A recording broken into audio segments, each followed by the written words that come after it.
Welcome everyone to this video. I'm going to show you how to delete your search history on Google Chrome browser on your PC.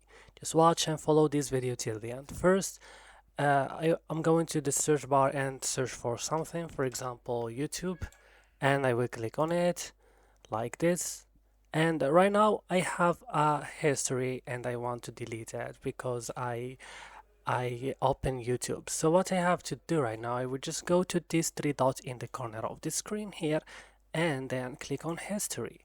Click then open history page, and as you can see, here is my history, and that's what I was searching about before a while. And how to delete it, just click on it like this and click on delete like this and delete. And that's all, guys. If you find this video helpful, don't forget to like, subscribe, and